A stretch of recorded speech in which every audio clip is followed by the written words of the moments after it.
Welcome, guys, to How the Frack We Got Here, a show that takes the news and events of the week and try to make sense out of it all. I'm your host, the most Will Buchanan, and on this show, we simply are all about the facts. There are plenty of news stations out there that simply want to do anything short but inform you. Here at How the Frack We Got Here, that's all we believe in. We go up to the left, we go up to the right, we go up to the middle of independence, we go after all sides because there's more than one side of a story to everything, and you need to know it all in order to actually formulate your own opinion, and that's what we try to do here at How the Frack We Got Here. Thanks for listening, and hold on, it's gonna be fun. All right, guys. Today's date, July 17, 2021, and this is How the Frack We Got Here. I'm your host, the most Will Buchanan. On How the Frack We Got Here, we do take the events of the week and try to make sense of it all. Before I do get started, I do have to sit there and say that this is a family-friendly podcast.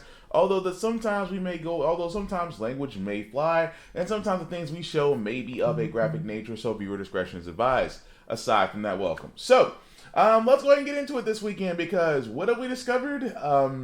Well, Trump is still alive and kicking and avoiding prosecution, and is still doing his usual shtick. Oh, but before we get into Trump, I completely lost my train of thought for a second. I apologize. Before we get into Trump, also, let's first acknowledge, remembering the fallen. Biz Markie, as of yesterday, one of the greats in hip-hop, has passed. As of yesterday, he was actually battling type 2 diabetes, in which he did leave us this past Friday. So definitely want to say peace and condolences out to the family of Biz Markie, but not to forget his contributions and achievements in the world of hip-hop. He has influenced hip-hop, not from his song Just a Friend, but in multiple avenues and things of that nature. And hopefully, hopefully his accolades and achievements will be remembered long before all of us are gone. But definitely want to give respect and flowers to the hip hop great. Rest in peace. Now we can get to Trump. Conservative Political Action Conference this weekend erupted into cheers over the Biden administration's failure to hit its vaccine goal. Clearly, the government was hoping that they could sort of sucker 90% of the population into getting vaccinated, and it isn't happening, right? All right, that is a prominent anti-vaxxer there. And joining us now is CNN political commentator and former Republican Congressman Charlie Dent. Charlie, what do you think about this? Cheers for a lack of vaccinations. Well, Brianna, what's happening down there, this CPAC has always been kind of an odd gathering. Now it's taken over by a bunch of radicals, anti-vaxxers. You know, it's a land of misfit toys. It's a political freak show. It's like the Star Wars bar. I mean, this is just bizarre. And the fact that they're celebrating that we're not meeting our vaccination targets is absolutely reprehensible. We all know this. I mean, I just can't imagine that serious people are not showing up to this thing. I mean, look what happens. They have their stupid straw poll, and they have a ranked choice straw poll too, apparently now. But this whole group, it's not serious. And one doesn't know if you should laugh or cry or be alarmed about what we're watching and witnessing at these CPAC gatherings anymore. I stayed away from them when I was in Congress because I represented a marginal district. And I never wanted to be associated with some of the types who showed up there. But, again, it says a lot that serious aspirational presidential candidates weren't there. But, Charlie, you're the one not in Congress anymore. I mean, right. They're the ones driving the party. You keep calling it a freak show. How do you know this isn't the main event at this point among the Republicans? Boy, well, look, thank heavens for Adam Kinzinger and Liz Cheney and others, who are calling this out. There's like 5 of them, but there are like 5 of them, and there are hundreds of the others. Yeah, there are plenty of them, though, who feel the same way that they do. They're just biting their tongues, John. That's what's happening. And look, CPAC, again, they always had those straw polls. They always nominated either Ron Paul or Rand Paul. Again, not very reflective of the broader Republican electorate. Boy, if that is the Republican electorate, we all better be scared to death. But I don't think that is. I think Republicans are looking for leadership, real leadership, not this politics of resentment and grievance and hostility. I mean, it has to become more aspirational aspirational. Everybody knows this. And until I think the current elected officials stand up and ask for something better, it's not going to change. I mean, Okay, so let's stop him there for a second. First and foremost, it is amazing how former Republicans are coming out and saying, I don't recognize this party anymore. You were once a part of it. You once benefited from it. You once were elected from it. And now that you're all talking about, oh, well, they want to hold their tongues. No, they don't. See, here's the thing about Republicans, and I'll say again, I'll give you guys this much credit. Y'all will stick together like a freaking mob, but nobody will speak out against the majority, because if they do, they're not there anymore. Look at Liz Cheney. Liz Cheney did something that the rest of the Republicans wouldn't do. Voted to indict Trump. And because of that, she was removed from Republican leadership. Keep in mind, forget Matt Gaetz, who is still dodging sexual allegations, and possible prostitution rings, and Lord knows what else with these. Also with everything else be alleged for. He's still dodging that. Let's not forget Marjorie Taylor Greene, who has somehow managed to not once but now twice institute something with Jews and Hitler, especially comparing Auschwitz to her mask wearing, and then comparing Joe Biden's, going door to door statement to that of the brown shirts, which was Adolf Hitler's groups. She's still here. So, forgive me for this. Liz Cheney's only primordial sin was going against the so-called ruler of the Republican Party. That's the reason why Kevin McCarthy decided to strip her of her leadership via votes. And who else voted? Everybody else that got in line with Trump. So with Mr. Dent's statement about that, he might be accurate as of currently, that the CPAC is nothing more than a bunch of extreme right radicals running the show. But you used to be a part of that group, sir. You used to be. So you can't sit there and say, and it's kind of funny that the CNN journalist was like, but that was your group. You were a part of this. And say, oh, well, yeah, and I didn't, and you fell in line right along with them. You know why? And it's amazing. It says, well, a lot of them feel this way, but they don't bite their tongues. But they bite their tongues. Call them out. Who's thinking differently than the mob? Because I'm gonna tell you right now, everybody else that was elected on the Republican Party was in line with Trump. They rode the Trump train to their elected offices. So anybody who's going to turn around and say something differently than what Trump is saying risk not only ostracizing themselves from the Republican Party, they risk losing their seat. So yeah, I think it's more along the lines of self-preservation than anything else. But from what I hear from most Republicans, they seem to tout exactly what Trump is saying. I have yet to see one Republican that isn't currently in office say differently, aside from Liz Cheney. That's it. I mean, she's still a representative, yes, but she's no longer part of the Republican leadership group. Why? She went against the mob. But aside from that, I wanted to point out that Trump was pretty much saying, well, not Trump. During the CPAC, they sat there and said, well, Biden's failing on his vaccination goals of the COVID-19 vaccine. And people cheered. Think about this for a second.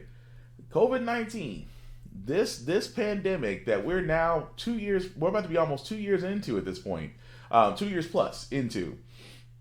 That simple fact of the matter is, we're trying to get people vaccinated, and people are cheering that we're not. How messed up is that? That you have people at a CPAC cheering that we're failing in inoculating individuals. Even more so, these are the same individuals, I bet, like I said before, you don't believe me that, misinformation does a lot? Here's again, when it comes to the COVID-19 pandemic, everybody's like, well, I'm not going to get vaccinated. Okay, let me show you what happens when people listen to those that don't want to get vaccinated. Arkansas from MSNBC senior national correspondent Chris Jansing. She joins us now from the town of Bigelow in Perry County. And Chris, we heard it right there from Gabe. Infections in Arkansas are up. Vaccination rates there are low. The Delta variant spreading fast across the state. Give us a sense of just how bad it's getting there.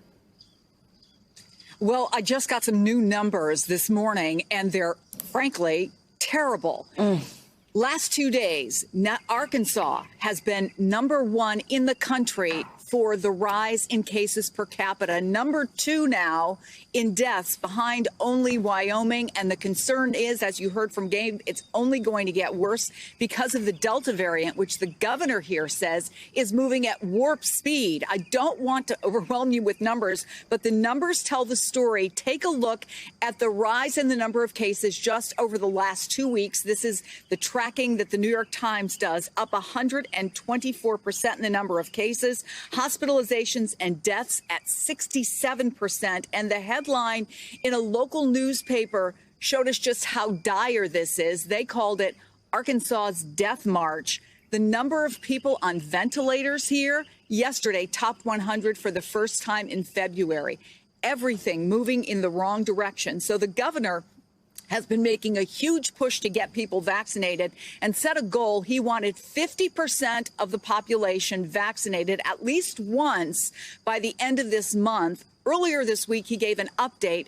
Only one of the 75 counties in Arkansas have actually met that goal. And adding to the concern now with school coming, the legislature has said schools cannot require students to wear masks. They believe that's an individual decision to be made by the student and their parents, Joe. Wow, one county reaching that goal. We know the best way to protect against the Delta variant is to get vaccinated. I know you visited one school there that's pushing to get athletes and band members their shots to keep the football season going. Hey, it's the South. Football's big. Tell us more about that effort. Yeah, actually, the way one person put it to me is football is everything. And we're talking about Marion High School. It's near the border with Tennessee. They had their second vaccination clinic yesterday, and they think that they need to get influencers involved in this because vaccination rates are indeed so low. So they're looking at the folks who, frankly, are already going to school because they're practicing football. The girls' basketball team has been working out. The band has been getting ready. And so they're using the band leaders, they're using the coaches to try to get those students vaccinated. Take a listen to some of the folks I talked to yesterday. You don't want to get sick and stop games happening because games now are very important. My band director kept saying we need to get vaccinated. He's not making us, but it'll be better because we can't really miss a game because we have to be there. Band directors, our choir directors have all preached the fact that we're going to do this as a unit. We're going to all be together. We want to be able to march on Friday nights. We want to be able to be in the choir contest. We need everybody, and the only way we can make sure you can be there is to get a vaccination. They're offering all kinds of incentives, including a drawing for a couple of big screen TVs. People were carrying home groceries and lottery tickets. Having said that, only 50 people got vaccinated there yesterday. There's another clinic here in rural Arkansas at Bigelow High School. This town, population 315.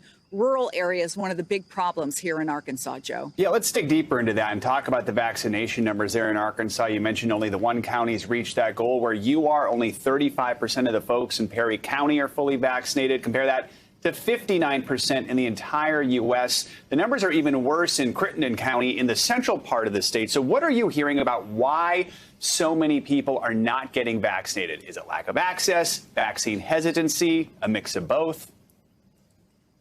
Well, remember, we're in Walmart country, and so all the Walmarts have them. But one of the big problems, according to the health director here, are what they call vaccine deserts. Those are places where people have to drive at least 15 minutes to find a place where they can actually get a vaccine. And yesterday, for example, one of the moms told me that she brought her child, wasn't part of Marion School District, 90 miles because she was so anxious to get her daughter vaccinated. Having said that, health officials also acknowledge that's not the biggest problem. The biggest problem is that people don't think that there's a big problem, which is why they hope these influencers will work. If you get the football quarterback, the star of the team, to get vaccinated, maybe other students will look and they'll get vaccinated as well. So far, it's been slow going, though. Yeah. Okay, so let's think about this for a second. First off, this is what happens when you don't get vaccinated. People are going to sit there and say, oh, well, I don't believe I should get vaccinated. I don't believe I should do this, that, and the other. Okay, so let me get this straight. I've been saying this. I don't ask that question anymore because I know I won't get an answer. But I used to sit there and say, okay, so during this pandemic, what are you going to do? If you're not getting vaccinated, what's your alternative? I mean, because as some people in some areas, unfortunately in the South, we're not, especially in Tennessee, which is a story I'm about to get to momentarily, we're not pushing vaccination. And just like the journalist said, in the South, football is a religion. Football, basketball, more football than anything else. In the South, football is a religion in most states. Basketball and baseball are close second and third, and soccer is even a more distant fourth. But still, the whole idea that you have to do all this to convince people to get vaccinated says a lot about the state of us being informed in our country. I'm vaccinated. Been vaccinated since March of this year. March of this year I've been vaccinated. Still here. Able to walk around, and for a lot of places, as people are getting vaccinated, the CDC is saying you don't have to wear a mask. You don't have to, if you're vaccinated, you don't have to wear a mask. You can be not wearing a mask in close spaces. But if you want to be precautious, you can still wear a mask. There's nothing wrong with that. But for those who are not vaccinated, they are going to wear a mask. And yes, it started to become like the scarlet letter out there. Because again, I'm just wondering, with all the information available to us, with all the knowledge and things of that nature that we have in the palm of our hand and a smartphone, how is it that we are still having the hardest time trying to convince people because they see the little, I know why. I know because they see the littlest thing. They see that the Johnson & Johnson vaccine was causing heart palpitations in some of the people that got injected with it. Okay, again, this is a vaccine. We don't know how it's going to react to certain people. So that's a one-off. Or they try to sit there and say, well, I'm not sure how the Moderna or the Pfizer or Johnson & Johnson, how they're going to affect me. It's easy. You have a PCP, you have telehealth, you have all this information in front of you that can go to a doctor and say, hey, I'm concerned about how this will affect me. You're telling me that you'll go to the doctor for anything else, but you can't go to the doctor, you can't call the doctor about the vaccine that you're afraid to get? Again, it's like, why are we so afraid? It's like, we will quickly share something about Beyonce or somebody or some celebrity out there, we'll quickly share it and talk about it. But when it comes to actually doing the right thing as far as vaccine and things of that nature, we're like, no, I don't trust the government. Okay? And I'll sit there and I'll say this again. You may not trust the government. That is fine. But, and I say but, because what's going to wind up happening is that you're going to come to a very solemn conclusion. I hope it's not too late, especially in the sense of Arkansas, a state that not only has one of the lowest vaccination rates, but also they're trying to get kids to go back to school. But some schools are being smart. Some schools are saying before you can bring your child, when some schools and universities, I should say, are pretty much saying, we're not going to allow you to come back until you're vaccinated. In which, again, parents always, it should be up to the child. It should be up to the child, and the children wearing masks because they're not really pushing for inoculations for anybody below 13 yet. But for kids, they want them to wear a mask and come back to school, and the powers that be of the government trying to in the state government saying, well, the schools can't make that decision. That is up to the individual and the child's parents. I just thought to myself the entire time, I am so glad that we got smallpox under control and polio under control. Because imagine for a second, because we're considering smallpox and polio, two up there, and two of the most devastating pandemics that have already occurred.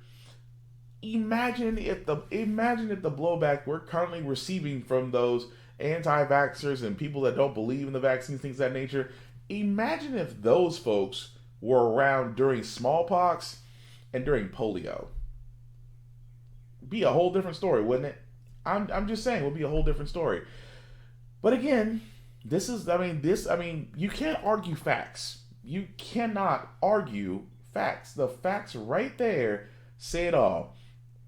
Low vaccination rates, higher cases. I have yet to see a story where the vaccination rate was so high that it matched the amount of cases in the same state and city. And for all those who are watching, please show us. Please show. I mean, here, like I said, you can't argue numbers. Numbers don't lie. Show a city or a state where the vaccination rate is extremely high and the cases are increasing. I would love to see it personally, just because it would actually add some levity to your argument. It really would. So, but again, goes to show you about misinformation. Even in Tennessee, we can't escape it, because I keep on saying, guys, Tennessee is progressively backwards.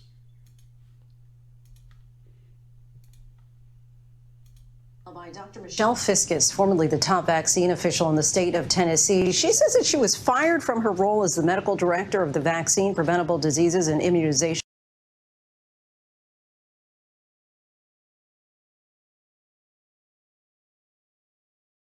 program at the Tennessee Department of Health after sharing a memo with medical providers outlining guidelines on whether older minors could be vaccinated without parental consent. Dr. Fiscus, we thank you so much for joining us tonight.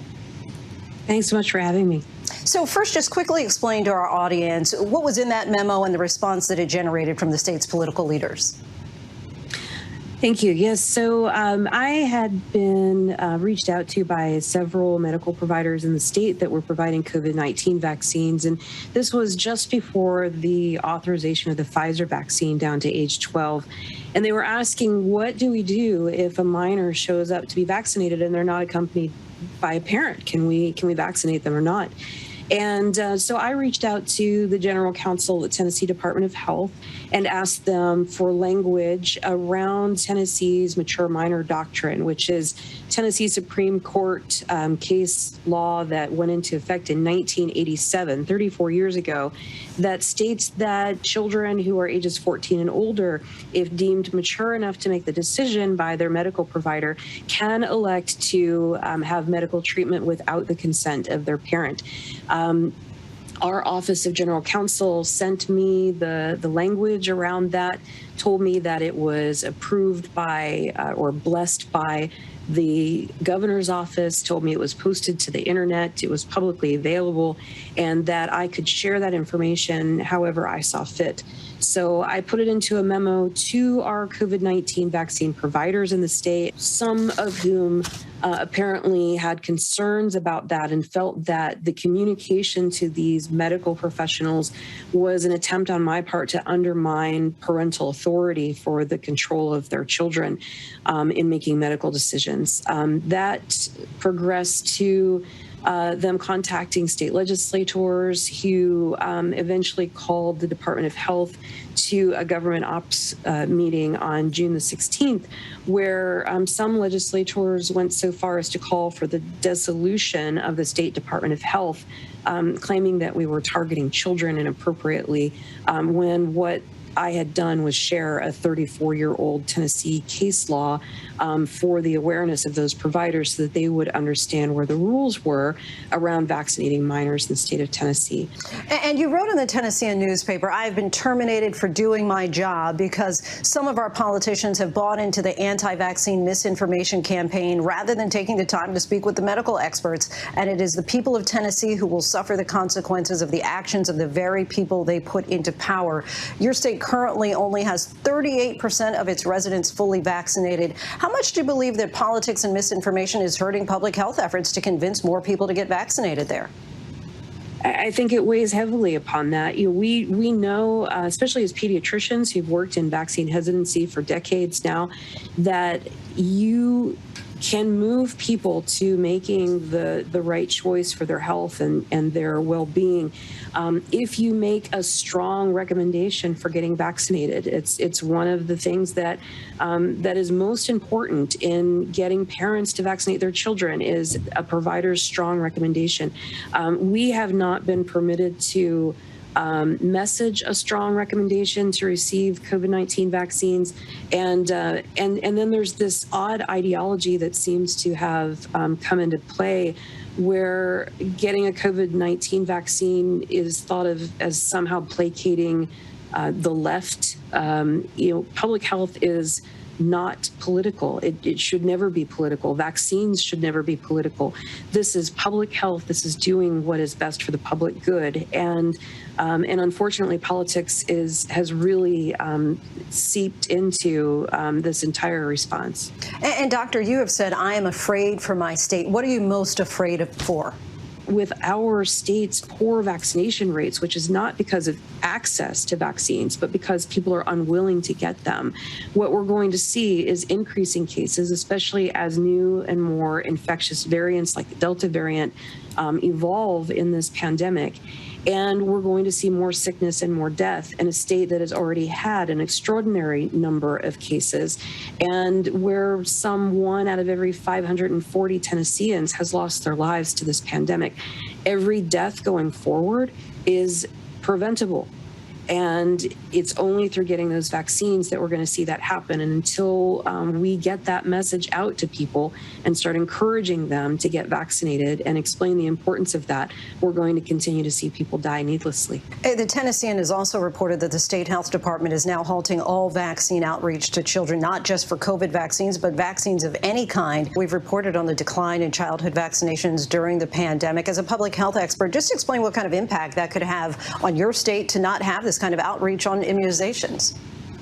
Well, we're about 30,000 doses of measles, mumps, and rubella vaccine behind right now that were not administered to children entering kindergarten last year because of the pandemic. And that's a lot of kids that we need to get vaccinated. We're not permitted to remind their parents that they need to get vaccinated. We also had a huge reduction, 67% reduction in the number of HPV vaccines that were provided to adolescents just in April of last year compared to 2019. And so the toll of the inability of public health to do the work of public health because politics has gotten in the way and begun to obstruct this access for Tennesseans can result in not only outbreaks of highly infectious diseases like measles, but even impacts individuals maybe 20, 30, 40 years down the road with diseases that we could have prevented right now. Just talk about the broader atmosphere facing public health officials right now, especially in states like yours with higher rates of vaccine hesitancy. Now, there are 64 people in my position, my former position, across the states and territories and tribes in the country. And I'm the 25th that I'm aware of that has resigned or been fired or retired early from that post just over the course of the pandemic. And so, for the other 24 individuals that were in my role and for those that remain, I have been provided a platform to speak out in support of public health and tell the American people how politics is getting in the way of protecting and promoting the health and well-being of the people, not only in Tennessee, but in other areas of the state, and how morale amongst public health officials who always have what's best for the people that they serve at their heart is just historically low at this point. And we're going to continue to lose really good career people as a result of this. And I think that's tragic. So I very much appreciate the opportunity to speak with you and share that message. And I really hope that things can turn around before things are too late. Imagine, folks. You are the top doctor in Tennessee that's supposed to be over the COVID-19 vaccinations as far as making sure the numbers, information, and distributions are being handled. And the fact of the matter is the next step is that you look in to see how we can actually help to protect our kids. And all you did was pretty much cover your butt. You did the CYA rule. You covered your butt. You simply made sure that above all else that, hey, we're doing this the right way, we're legalized, we're covered, and of course, progressively backwards Tennessee, don't tell us what to do with our kids. We don't want them vaccinated, not just from COVID-19, but from everything. It amazes me so. And I was going to talk about this on our Off-Limits podcast a little bit later on today, that I want to say so bad, social media, you are the problem. Because social media, and I'm going to be honest with you, even though we're on social media, this is on YouTube and this is on Facebook Live right now, but we strive to, whenever we speak on how the frack we got here, we speak from facts. We don't speak from fiction. We don't speak from anything. Everything that I talk about in reference can be found on reputable sites. I'm not a journalist, but I do follow journalist rules. Because a journalist, rule number one, always cite your sources. I have no problem citing my sources wherever I find them. That being said, we do that because we want to be a reputable source of information. Even more so that we want to make sure that you guys are getting exactly what you should know without all the other bloated stories. That's why this podcast exists. So that also being said, it's just amazing to me that social media can also allow the misinformation people to come on with their junk science, with sites that can't be referenced, with people that can't be referenced, with people who are not even qualified to speak on things, or believe that just because, of government theories, tinfoil hats, whatever you say, all in that wheelhouse, those are the ones that get more attention, and yet my stuff, and like I said before, Titus on Off Limits, gets flagged. And I've never understood that. That if you don't like something, yes, you can say you like it or don't like it, but some people do go to extremes. They will turn around and they'll flag it. They'll turn around and, submit a case saying this is harmful, hate speech, however you want to put it. Or this is harmful to kids. That's the big thing. This is harmful to kids.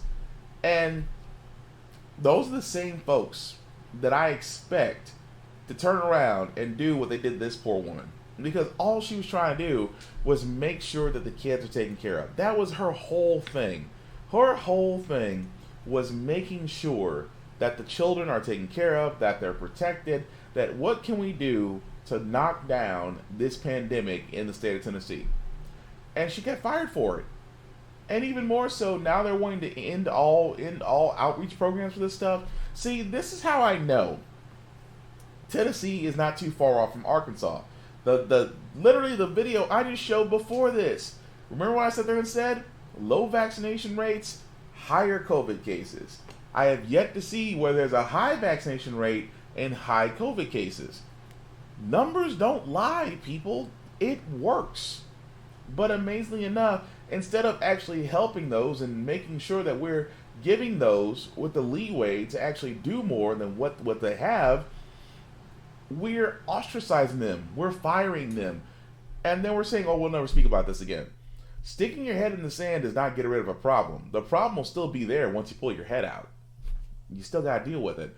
But that poor doctor is it just goes to show you, it's nothing more than Anthony Fauci. Remember Anthony Fauci was with Donald Trump, and Fauci wouldn't lie for Trump. And what did Trump want to do? He wanted to fire him, because that's what Trump does. If you don't agree with him, he fires you. If you don't do what he says, he fires you. If you speak out against him, he'll find some way to fire you. Especially if you're somehow in his administration or in his employ. If he's an employee, it's easy. He can just sit there and tell, I want that guy fired. He did it so in the administration. He tried to do it with quite a lot of people. But in the state of Tennessee, unfortunately, we have an idiot like Governor Bill Lee running the show, and we have a terrible senator, Marsha Blackburn. I am not surprised, since those are both Trump people. And of course, in Tennessee, well, I'm not going to get vaccinated, neither are my children. It's almost like, why? And I have to ask why all the time, because again, how many more times are people going to keep playing this game of not getting vaccinated, and then when they get sick with COVID-19, then what?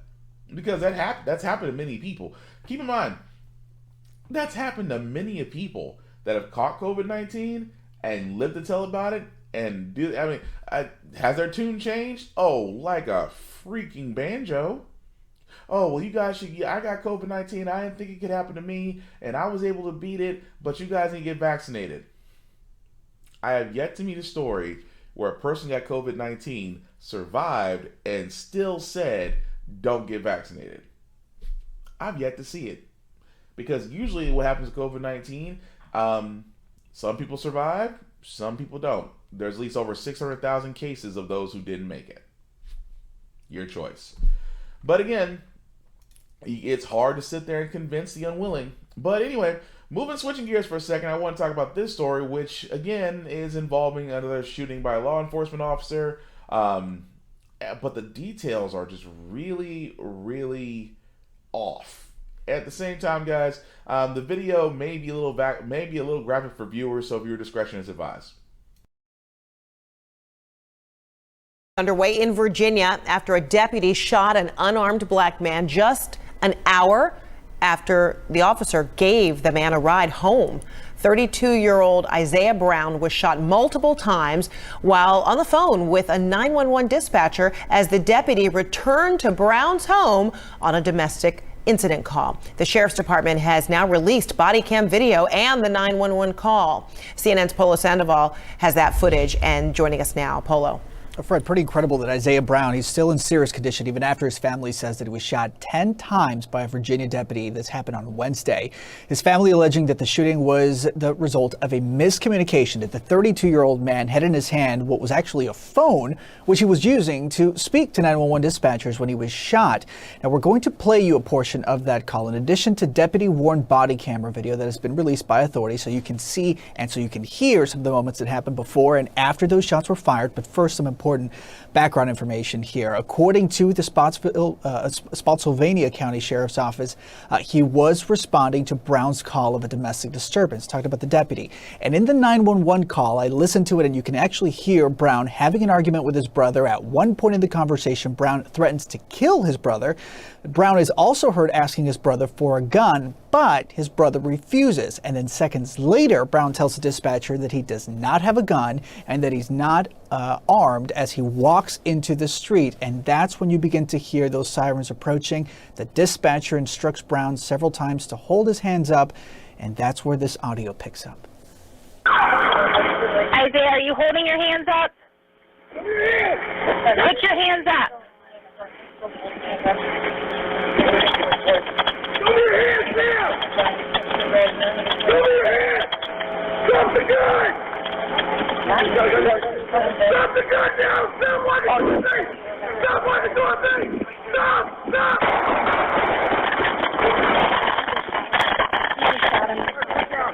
Show me your hands! Show me your hands! Drop the gun! Drop the gun! The Virginia State Police, they do confirm for CNN that Brown was in fact unarmed at the time of the shooting. The Brown family attorney suspecting that the deputy actually mistook the cordless phone that he had in his hand for a gun. And here's what the deputy body camera actually shows. And of course, a warning that some viewers may find this video disturbing. Drop the gun! He's got a gun to his head. Drop the gun now! Stop walking towards me! Stop walking towards me! Stop! Stop! So authorities do say that Brown again remains still in serious condition with non-life-threatening injuries. His attorney is now calling on the Spotsylvania County Sheriff's Office to release audio between their dispatcher and the deputy, whose identity has not yet been released. He does remain on administrative leave, Fred, as the investigation continues. That's going to be a crucial part of this investigation because the question here remains, was the deputy told to expect somebody who was armed, or was it, as the Brown family attorney describes, was it a mistake? Did he think that Brown actually had a weapon when in fact... Like I said, the whole idea of the story is a little off.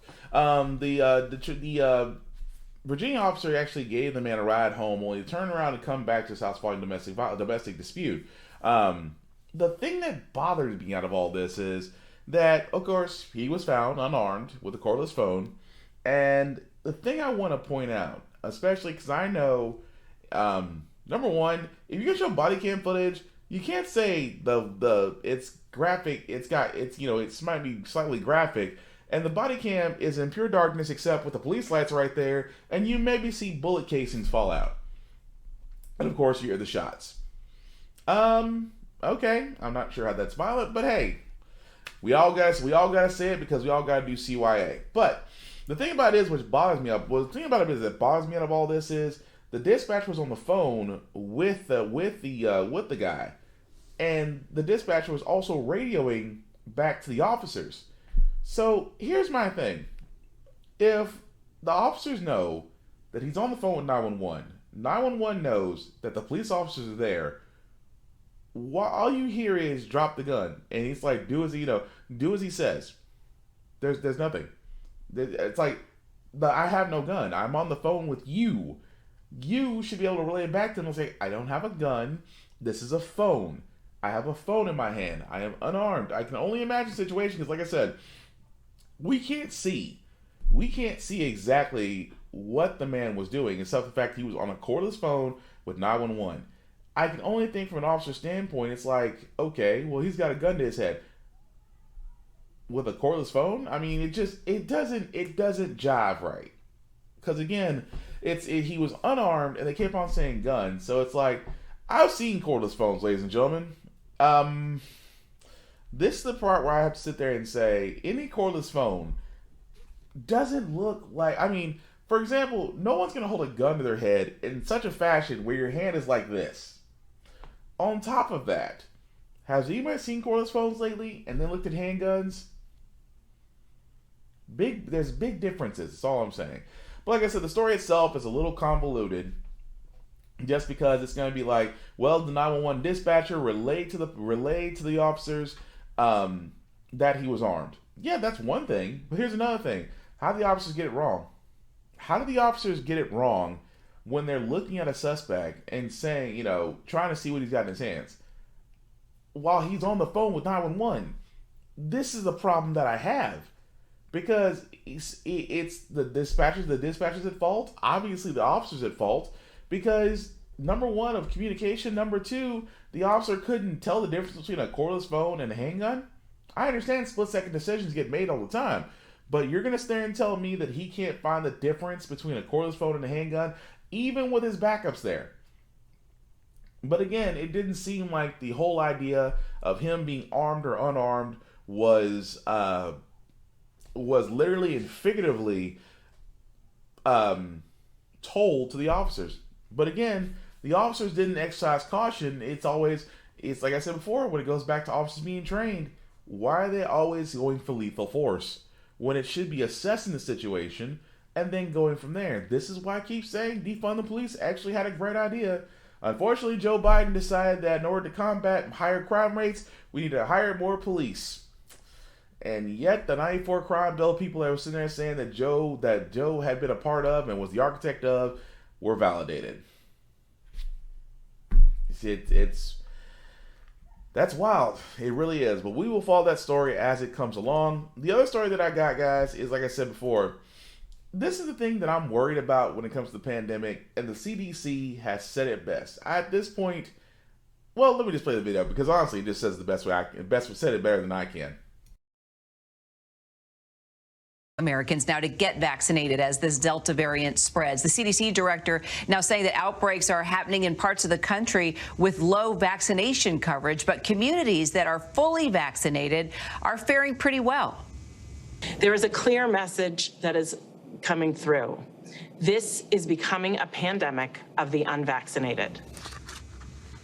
Meanwhile, Dr. Fauci is saying that so-called breakthrough infections won't contribute to COVID spread as much as unvaccinated infections. Dr. Alok Patel joining us now for more on this. So, Doctor, what do you think? The CDC director called this the pandemic of the unvaccinated. What do you make of these health experts' warnings? And is COVID-19 now functionally a preventable disease here in the U.S.?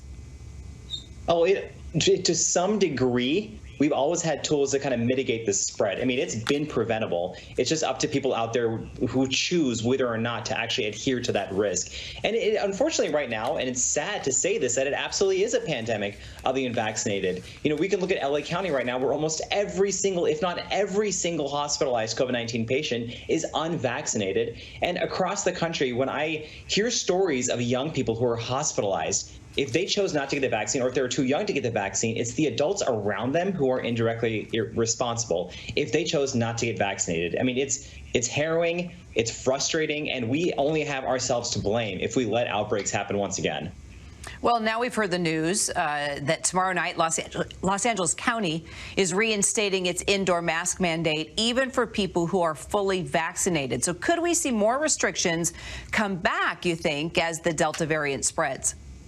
We absolutely could, because because of some far out thought, we thought that people would follow the honor code and wear a mask if they were not vaccinated, when people were refusing to wear masks when there actually were mandates. And we're seeing fights in public places such as airplanes for people who don't want to wear masks. So why we thought unvaccinated individuals would go ahead and wear masks is beyond me. But now we're seeing a more contagious variant that's spreading all over the place. And if we want to actually get businesses reopened and keep them open, we know what to do. And it boggles my mind why those who pushed against restrictions are now indirectly the ones who are threatened to bring them back to us. Meanwhile, we're seeing more breakthrough cases, though, in people who have been vaccinated. So what does Dr. Fauci mean when he says that those won't contribute to the spread of COVID as much as unvaccinated cases? Aren't all infections equal? It's a bit confusing. It is a little confusing. And so I think what Dr. Fauci is meaning is, first of all, we have to be clear. It is absolutely possible for people who are vaccinated to get a breakthrough infection. The vaccines themselves were never touted to be 100% effective. We have ongoing studies to look to see how the durability is lasting, 6-7 months after initial vaccines. But also one thing is clear. If you're vaccinated and you get a breakthrough infection, you are much less likely to get a symptomatic illness. You're more likely to be asymptomatic. Now, if you're asymptomatic, you're also less likely to transmit it to somebody else. And so that's really important to understand. If you have 10 people who are vaccinated and they're all exposed to somebody with a Delta variant, the odds of that group all getting infected and symptomatic and coughing on other people is a lot less likely than a group of unvaccinated individuals. And so that's what Dr. Fauci was really getting at when we look at these communities across the country. You look at a lower vaccination rate, and you can see where the outbreaks are happening. They're in groups that choose not to get vaccinated. Dr. Alok Patel, thank you. And please stick around because we're going to see you again in just a little bit as we continue our discussion as sports season is just. Now, ladies and gentlemen, I've said it.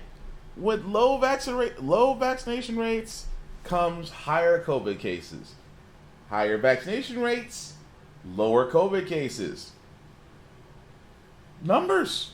It's numbers. But again, this is becoming Q cult of personality. It is. It might as well be, just because actually land of confusion. I will say land of confusion by Genesis, because the misinformation seems to be winning and I hate to say it, but in the South, let's be honest, because I tie it to education levels. I believe it's on education. If you are highly educated, you will make more informed decisions. If you have a poor education, you may not make as much as smart decisions as an informative person would. Just like between informed and misinformed. Misinformed people will make a lot worse judgment calls than informed people will. Hence, why my podcast exists. So, again, guys, this is coming from the CDC. When you hear people go, at this point in the stage of this pandemic, it's preventable.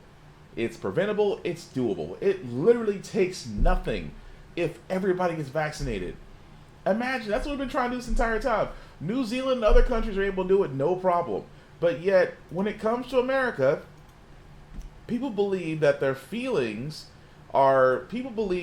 rights and things are being violated because they don't want me given a shot. I don't understand it. I don't. Because this is the argument I usually have with some people, and it's like, but when it comes to the whole idea of vaccinations, they get quiet. And I'm like, well, what's your alternative? Because I know for me, almost everybody I know is vaccinated. Everybody else that is vaccinated has literally stayed away. They've stayed away from people. They wear masks wherever they go and things of that nature.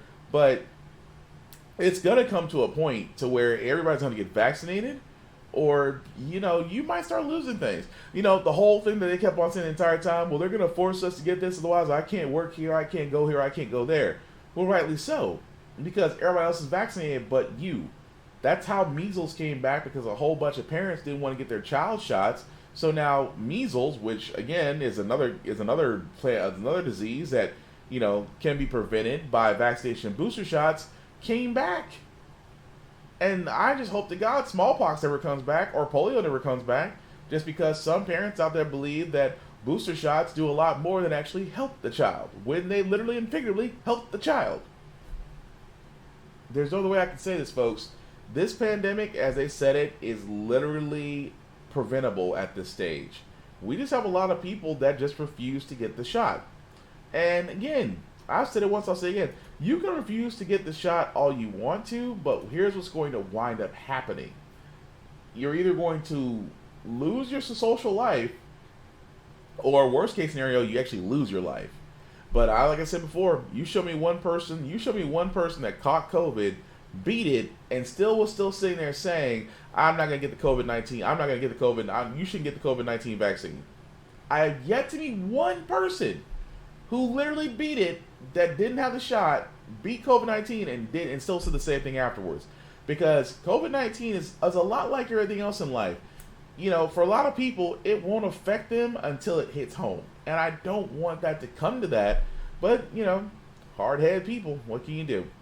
But moving right along, I did want to actually cover the Texas Democrats who literally were, like I said, the Texas Democrats who were fighting against the unethical, well, I won't say it will be unethical, but the unjustified voting laws that the current legislation is trying to put in, because, like I said before, the Republicans love to say there's voter fraud, but what they really hate is voter turnout against them. But anyway, Texas Democrats actually left their home state to meet with Biden in Washington, D.C., and this is how it fared out. Rights in Washington. Exiled Texas lawmakers met with Senator Joe Manchin yesterday to demand action on voting rights legislation, but did not address the elephant in the room, the filibuster. White House correspondent Mary Alice Parks joins us now with more. All right, Texas Democrats say they intentionally did not bring up the filibuster with Senator Manchin. What's the strategy here? Well, the big question is, what else can they lobby the White House to do? And you're right, filibuster reform is definitely the elephant in the room. But, you know, in your open there, you mentioned Congressman John Lewis, the late Congressman John Lewis. And I think it's important to remember that we're coming up on the 1-year anniversary of his death. He was obviously a civil rights icon. And just this week, President Biden said that what is happening right now in the states with Republican legislatures trying to put in new, more restrictive voting laws, he equated that to a new era of Jim Crow style laws. So the question is, what now?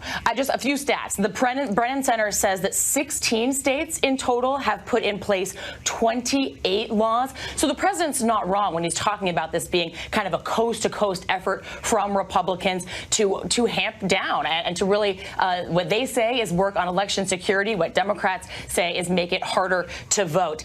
Now, the question of filibuster reform, like you mentioned, the votes, Democrats just do not have the votes right now in the Senate. We know that they have a 50-50 majority, the slimmest of slim majorities, and to pass any kind of big legislation like this, they would need Republicans on board, unless they in some way change those filibuster rules. So we're having this very interesting, nuanced conversation here in Washington about what kind of filibuster reform could the White House be considering, and would Democrats be willing to negotiate? We've seen members of Congress who are in favor of some filibuster reform talk about potentially a carve-out where only some bills that deal specifically with constitutional issues like voting would maybe fall under new parameters, would maybe change the filibuster to only need a 50% majority to deal with those kinds of issues. But right now, it's not clear that Democrats even have enough Democrats on board with any filibuster reform. So it's a very long way of talking about the fact that we just don't know. We just don't know yet what the president is going to do next in this fight that he says is so important. Yeah, and it's very technical what you're talking about. Not everybody understands even the definition of a filibuster, but what they do understand is the pictures that they see. For example, Congresswoman Joyce Beatty, when she was arrested leading that voting rights protest, right, in the Senate office building, you can't stop talking about these pictures and good kind of trouble, and you mentioned John Lewis. Where does this battle over this legislation stand now, and how far do you think this is going to go, and do you think you're going to see the drama and the pictures just increase as we move forward?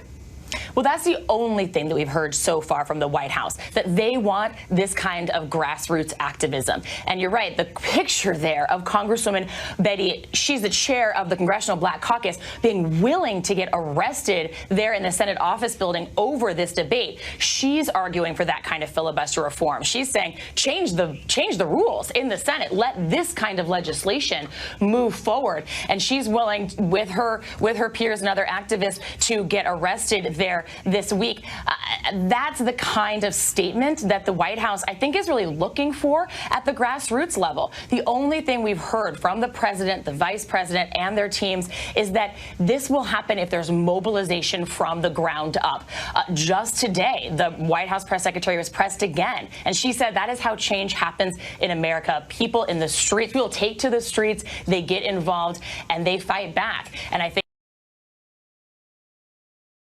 Okay, so again, these are Texas lawmakers, Democrats, that were supposed to be meeting with President Joe Biden. Got to meet with Joe Manchin, which I feel like that's wasted breath. They now also reported that Madam Vice President Kamala Harris did actually meet with them.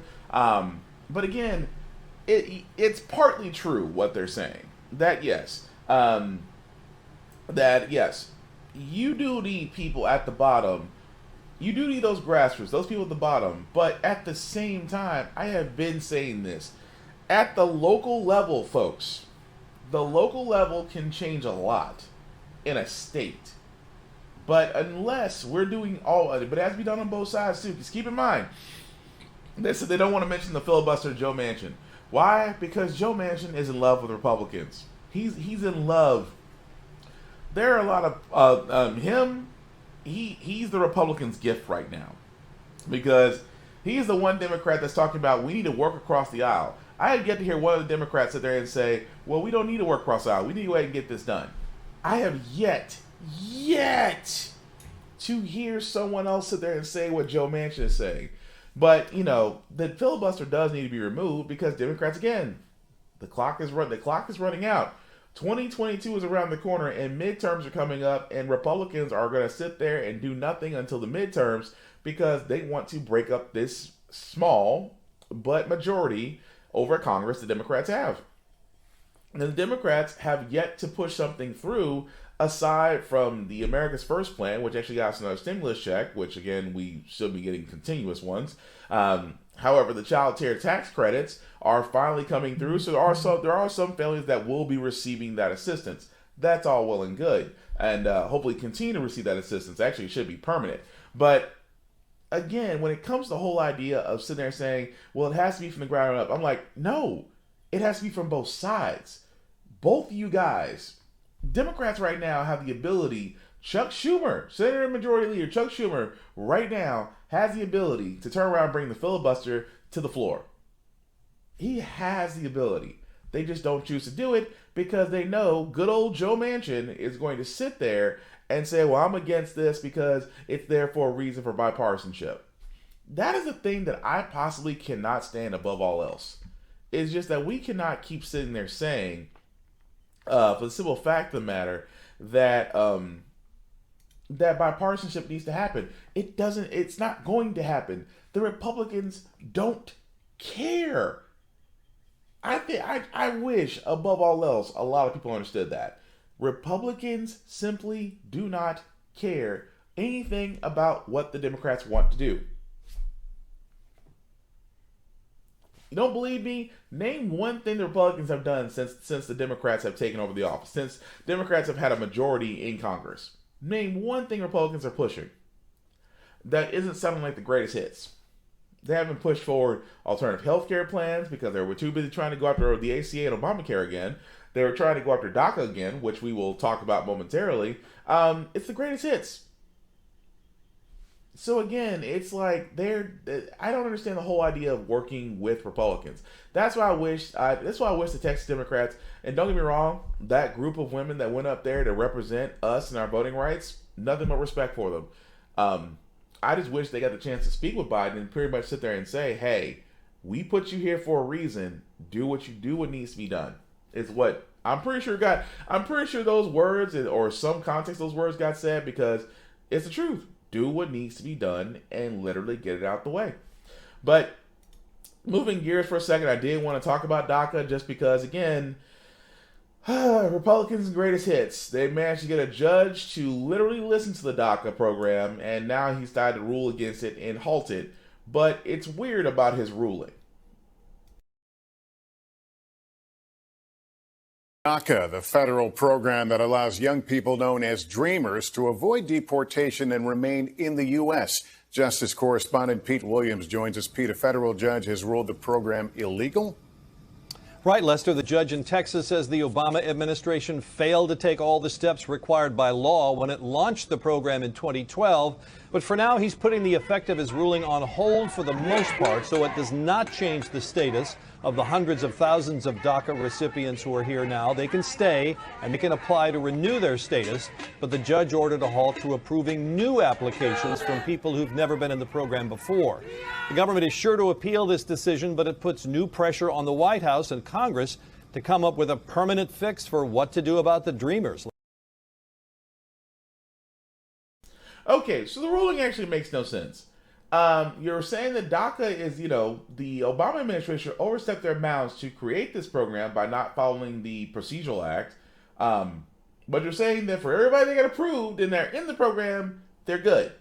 But you can't approve new people into the program, which makes no sense because forget my French. It's a half-ass ruling. It really is a half-ass ruling because, again, we will never, above all else, I will never understand this about the immigration in this country. We're all immigrants. Aside from Native Americans, we're all immigrants. So therefore, we are a nation founded on immigrants. Although some of us, our ancestors came here by boat involuntarily, but hey, we're all immigrants. So why is it that we're having such a hard time with the immigration problem? It's not like we're running out of space. Have you seen most of these flyover states, especially in the Midwest?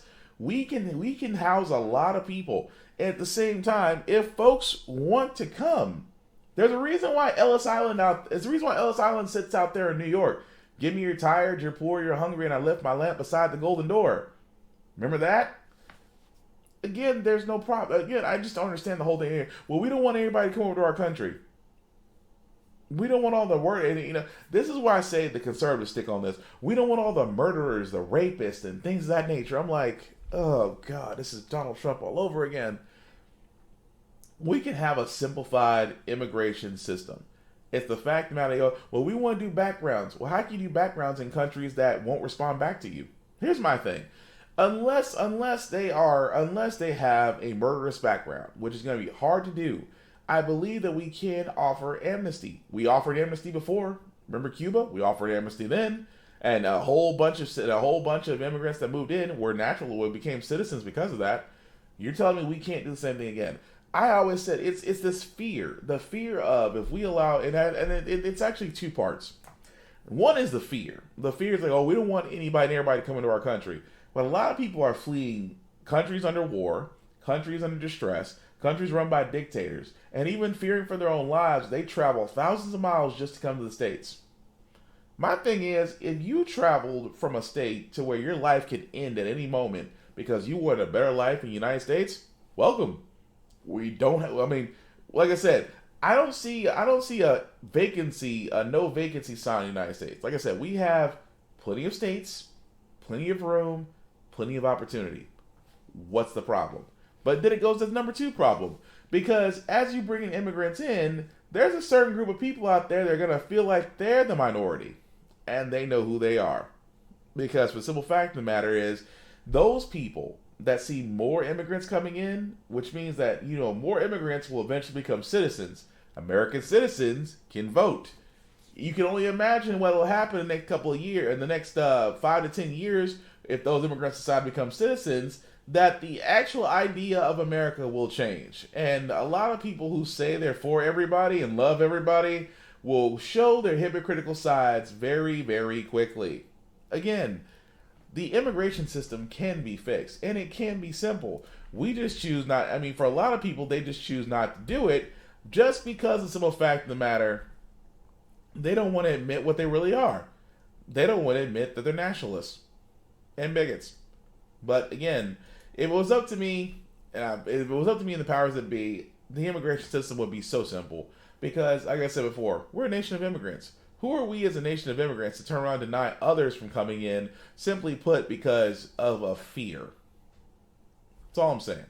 But the last story I got, guys, before we get to our feel-good segment, again, Biden, going back to COVID-19, Biden did say something which I find very interesting, and he's not wrong. What sounds to me, just looking cursorily at the short comments he made, the strongest he's made yet about the impact of platforms like Facebook. What did he say? Yeah, I agree, Chris. The White House really ratcheting up the pressure in the past few days, specifically on Facebook. Here's what the president had to say a few moments ago. On COVID misinformation, what's your message to platforms like Facebook? They're killing people. I mean, it really, look, the only pandemic we have is among the unvaccinated. And they're killing people.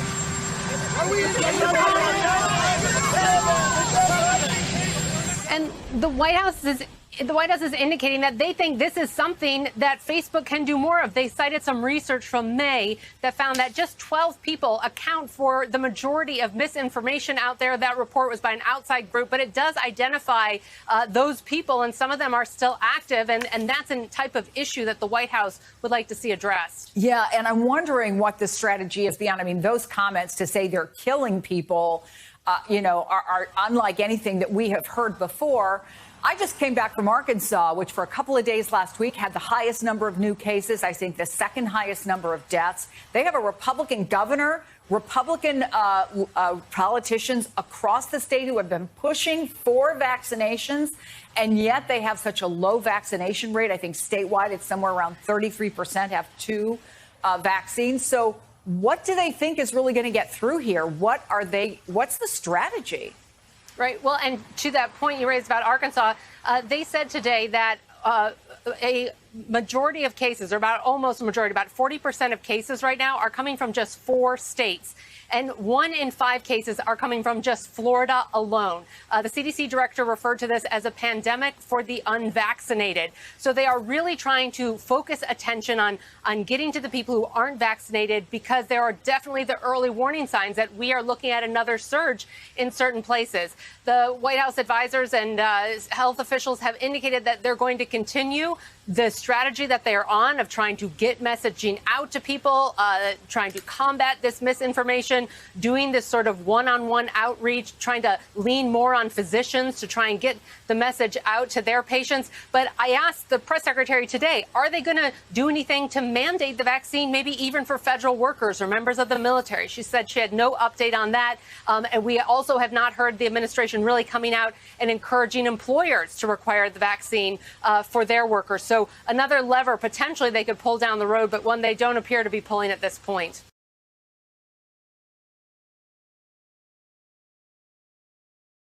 Oh, but trust and believe it's coming. But I did like what Biden had to say about that. For the simple fact of the matter is, Facebook is, well, social media, really. And I know I shouldn't knock that because we're on Facebook and we're on YouTube right now. But he did have a point that Facebook and YouTube and Instagram and Snapchat and every other spot out there that's social media, yeah, you should be blamed for this because you call yourself policing the fact checking on a lot of things, but you allow a lot of misinformation. And trust me, I deal with YouTube on a daily basis. Because, number one, this show gets flagged a lot, and I love when they say it. And I'm going to talk about this on this podcast later on this afternoon, where they flag my stuff because it's harmful to children. Think about this for a second. This is a news podcast. We don't show. We might go over graphic things, but we give a warning whenever we do it. On the videos that we show, which are shared from reputable sites, they give a warning. We talk about, actual news, but we do back it up with facts. We do go for reputable sites, from reputable sources. It is amazing to me at this point. It is amazing to me that gets flagged, and I cannot make this up, because COVID-19 false information. Yes, that is the majority of the reason that a lot of my shows, especially 4 or 5 months ago, because that's where the flagging starts. I haven't had anything recently yet, but 4 or 5 months ago, when we started, really go digging into the pandemic and really, giving information, they got flagged. Now, of course, this could be a combination of things. Folks don't like what I talk about. That's pretty much fine. There's a dislike button down there where you can go ahead and do it. And some folks sit there and say, this is flagged because I don't trust MSN. I don't trust NBC. I don't trust ABC. I don't trust CBS. He should be listening to Fox News because Fox News has got it right. I'm going to flag him. I've seen it. I have seen comments where they sat there and said, you don't do Fox News because Fox News is not a news station. Fox News is not a news station. It's not a reputable source. The only journalists that they really had on there, they actually moved to a different network. It's the reason why I don't use Newsmax. It's the reason why I don't do not OLN. What's the one off one that Trump brands, like something ANN or something like that. But we don't use those sites, right? They're not reputable. They pretty much push propaganda. It's literally state news for Trump administration when he was around and still doing it. But I've had folks turn around and say that I'm wrong, and I'm like, okay, well, where's your sources? Like I said, I'm not a journalist. I did not go in for mass communication. I am a tech guy, but I do believe that a journalist has it right. If you're going to speak from somewhere, speak from a position to where you have sources that you can recite and you can refer to everybody else. So they can sit there and say, "Oh, don't believe me? Go here." But in this day and age, Biden is right that a lot of people are pushing misinformation through, and misinformation doesn't seem to get tagged as quickly as those who are actually doing it right. So I can't be mad at Biden in this sense because he's exactly right. Now, he's not doing what Trump's trying to do and sue the big tech companies because the big tech companies won't allow him to play back on social media anymore because he used social media to spread lies, to spread rumors, to spread hate, to spread misinformation, and rightly so. He should be banned from it. But it's amazing to me that there are still so many other people that get through the cracks, and guys like me who are doing it right get flagged. So yes, he is exactly right when it comes to COVID-19 and battling it. That if we're going to battle misinformation, then battle it on all counts. But don't let some people get through the cracks just because they're not big fish. Just saying. But that's really going to do it for our story, guys. So we're going to go ahead and get into our feel-good segment, because usually how the Frack we got here, we usually cover a lot of things that are doom and gloom, sometimes bad, sometimes make you just wonder, like, crap, is humanity really about to go the way of the dinosaurs? Sometimes I believe that. But, that's the reason why the feel-good news segment is in place. It's the weekend. Hopefully you're not working. If you are, may your hours go fast. But we're trying to, make you feel happy, give you some good vibes, restore your faith in humanity a little bit. The first story that I got, guys, is, again, I love history, especially because we don't get all the history that we should be getting, and that's a whole other story, but I'm not going to go into it. But this group of women that served in the armed forces is finally going to get a Congressional Medal of Honor for their work in World War II. And this was a story that I knew nothing about. This is the only country I knew. This was my home, and I felt as strongly about protecting and serving as anyone else.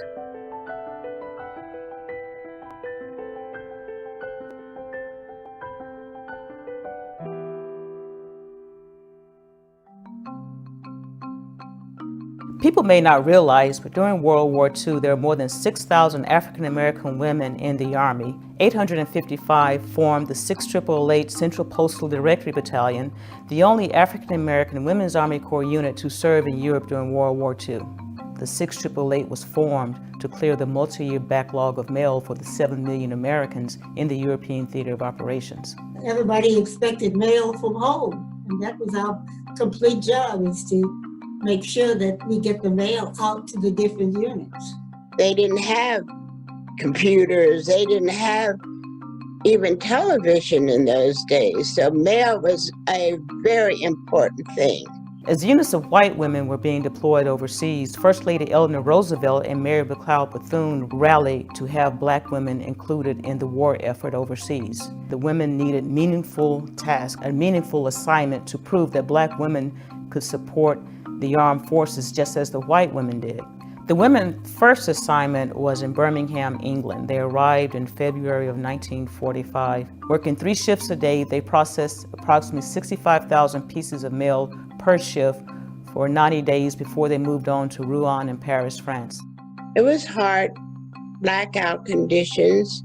We had poor lighting, poor heating. We couldn't let the sunlight in because they were still fighting and bombing in that area.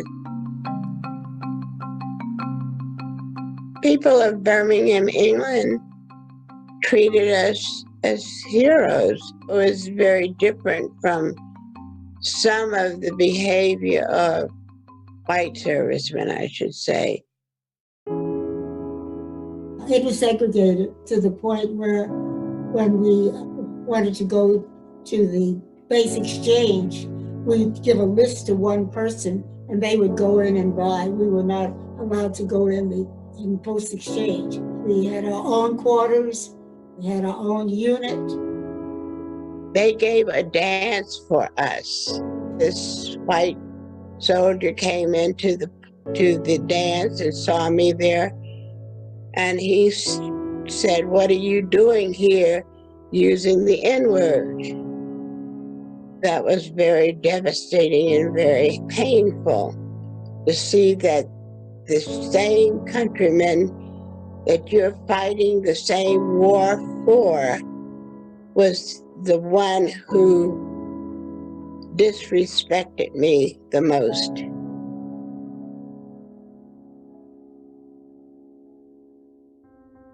I'm sure that you have seen how service people were heralded, Johnny Comes Marching Home parade.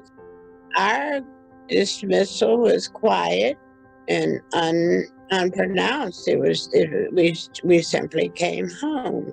We were just soldiers coming home. We had done a good job and come home like the rest of the soldiers. Nobody mentioned it. Nobody even said nothing about it. About 70 years later, that's when we started understanding what a good job we did. But otherwise, nobody mentioned about the black or white blacks doing nothing. I think there's an opportunity now to correct a wrong. The highest award the 6 AAA can receive and should receive is the Congressional Gold Medal. They deserve their place in history and to secure their legacy along with the other recipients of the award, the Tuskegee Airmen, the Montfort Marines, the Women Air Service pilots, and many others whose service has been recognized as making a significant contribution to our nation. All we want is to be recognized and treated equally. We want to leave a legacy that we have done something that is remarkable. And again, guys, that was a group known as 6 AAA, a group of African American women who actually serviced the mail during World War II and the European Theater of Operations, finally getting the recognition of the gold medal, let me say this right, Congressional Gold Medal, which is actually the highest recognition that they can receive. And like I said before, I'm looking forward to it. That's an honor that should have been long since given to them. But again, it's one of those things I keep saying about history. This is the reason why I say history in its entirety need to be shown, because there's plenty of stories out there like this one that, heroes need to be given their due diligence, and these ladies need to be given their flowers and then some. Hopefully, as they said, that it's suspected that 11 members of this troop is still out there and still legally alive. I hope that they get the official and national recognition that they deserve, because they truly did earn it. I also want to talk about this other story where, again, I talked about this guy, I want to say a couple of weeks ago. This guy who actually services broke down cars and gives them away for free. Well, apparently, ever since his story, it has definitely picked up. A few weeks ago, we introduced you to a South Carolina mechanic who fixes old cars and gives them away. Your response to the story has been amazing. Here's CBS's Mark Strassman. Elliot Middleton has a parking lot of dream cars that barely run. That truck, donated. Donated. 2 cars behind it is hauling. Donated. Middleton owns a barbecue restaurant. He's also a trained mechanic who fixes donated old cars in his free time and gifts them to rural families without a ride. This is a lifesaver. 34 cars so far. On Facebook alone, our first story about him on the CBS Evening News now has 2.3 million views. My phone started exploding from all over the place. How many folks offered vehicles? We have recorded close to 800 vehicles. 800? That's donated across the nation. Close to 800. Ever have a match? Never in this lifetime. At Village to Village. Middleton's sister is helping organize the overwhelming response. I saw a feature on Elliot on CBS Evening News. And cash donations, more than $100,000. Whatever glowing feeling is inside me, it just transferred from that TV screen and just went inside them. Humbling? It's soul soothing. Just thank you all for the support. You got my back, and I'm gonna make sure and show you guys we can do this. Elliot Middleton, giving people a lift they'd never expect. Mark Strassman. All I can say is wow. I mean, this is a guy who not only runs a barbecue joint, but is also a trained mechanic and fixes up broken cars and gives away to needy families for free. And people are giving him cars and giving him money to continue doing what he does. I got nothing but respect for this man. For the simple fact of the matter is, I've been saying this. I have been saying this. Random acts of kindness, guys. I know I'm gonna sound like a big softy. I'm gonna sound corny. I don't care. I'm gonna say it anyway. If you have the ability to make somebody's life great, whether it's a minute, a day, an hour, or a lifetime, go ahead and do it. If you have the ability, my thing is, if you have the ability, it's not always money. It could be your time. It could be your talent. It could be something that you can do to make somebody smile. Freaking do it.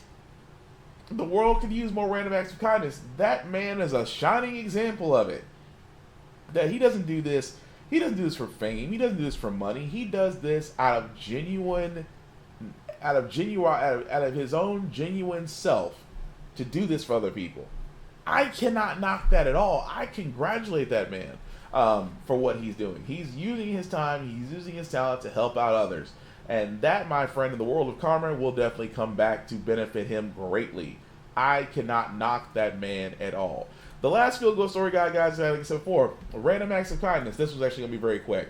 So a DJ out in Chicago runs into a guy who literally walks 6 hours to work each day. Radio personality, Rambling Ray Stevens, well, he says he was driving when he passed Mr. Braxton Mays multiple times out there and noticed Mays was walking for a long period of time. When he stopped to give him a ride, he learned about his story where the guy says that his 2006 GMC truck broke down. In the meantime, this man was walking to work 12 miles, 24 total, which means he took 3 hours, 3 hours each way. He would leave the house for work at 4 a.m. in order to arrive on time at 7 a.m. Think about that. This man walked 3 hours. 3 hours, 12 miles. He walks 3 hours to work, gets to work, and then walks 3 miles back just to go home. Man, I'm leaving that one alone. So anyway, this guy takes it upon himself to sit there and say, you know what, we're going to create a GoFundMe page in order to get your truck fixed, and it's already over 8,000. I'm not really sure of the goal, but it's got a link right there. We just pull it up. Okay, it's actually changed. So he's actually over his goal of $10,000. He's actually over $60 over. So that's cool. But again, it's the whole idea of just that this radio DJ is, again, using his platform. He's using his platform because he heard the guy's story and he sat there and said, this man walks 3 hours to work every day. And he sat there and said, quote unquote, what did he say at the point? That he was having, he recognized me and he reiterated the story, but he said he was just trying to help him. And again, that's actually Randall Ray Stevens, and that's the man right there. But this is the point I'm making, folks. that it's random acts of kindness. That man used his platform to help that man, which now his GoFundMe page is now $62 over his $10,000 goal. So hopefully the man gets his truck fixed and hopefully has a reduced walking, can get a little bit of sleep, because trust me, as a person that used to walk to work, I get it, I understand, but having a vehicle is so crucial in this day and age. But again, random acts of kindness, folks. This is what it's all about. Random acts of kindness. So, with that being said, that's going to really do it for our podcast today, guys. I do thank you all for watching. Before I do get out of here, I do some shameless plugging before I finish. I do want to talk about my podcasting brother in arms, Big BZA Dot, who has his own podcast as well. Definitely check him out. Devon Westman on Facebook, Big BZA Dot on socials. Has a Smoking Trailer Sundays, which is trailers can be movies or video games and things he find interesting every Sunday from 6:30 to 9. And the RAF, which is like America's Funniest Home Videos, except done by World Star, only for the grown and intended, every Tuesday from 6:30 to 9 p.m. But definitely check him out for news and updates. Devon Westman on Facebook or at Big BZA Dot on all socials. Aside from that, guys, link at the bottom that you see there, if you copy and paste that in your browser, will take you to my link tree for all of my podcasts, How the Frack We Got Here, Get Mid Podcast, and Off Limits Podcast. Podcast schedule hasn't changed, guys. We're still doing Wednesdays, Fridays, and Saturdays. But definitely like, share, and subscribe as we try to grow this out to be bigger, because trust me, if I can make this my everyday job, I would, because this is kind of fun. But that being said, also check out my Instagram. I have got to get used to this because I'm pointing to the icon for How the Frack We Got Here. I meant to point to this. Yes, that is my Instagram at BlackFox447. Definitely check that out. Also, like and follow there, and I'll hopefully like and follow you back. Please don't be scammers, because we get enough of those already. And beyond that, guys, the last thing I'll say about How the Frack We Got Here, but before I say that, before I say it's the last thing, let me also say this. COVID-19 is real. Let's be real about this. It is real. It's not going anywhere until we get vaccinated. So if you have been vaccinated, cool. If you haven't been vaccinated, what are you waiting for? Because I don't want you to be in the hospital with COVID-19 hoping to beat it just before it'll make you change your tune. My hope is for all of you who are unvaccinated to get vaccinated so we can finally beat this. And also, there's nothing wrong wearing a mask in public. You'd rather be safe than sorry, whether you're vaccinated or not. You should, if you don't feel comfortable, wear a mask. Nothing wrong with that. No harm in that.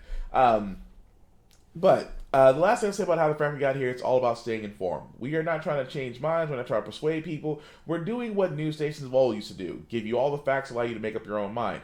We do a lot better as a society when we're informed. When we're uninformed, we elect people like Trump and ignore actual science and facts. When we're actually informed, we can make great decisions like being progressive, moving forward, electing our first Madam Vice President who is black. Still hoping for Michelle Obama in 2024. Hope she changes her mind. With that being said, guys, definitely, like I said before, check out the link at the bottom, the IG right here. I have got to get better about my arm finger placement. But definitely check me out on my IG. Check out the link at the bottom. Check out my brother, Big BZA Dot. And like I said before, take care of yourselves, and we'll get through this. Thanks for watching, guys. Have a good weekend. Hope to see you on Off Limits Podcast. Peace.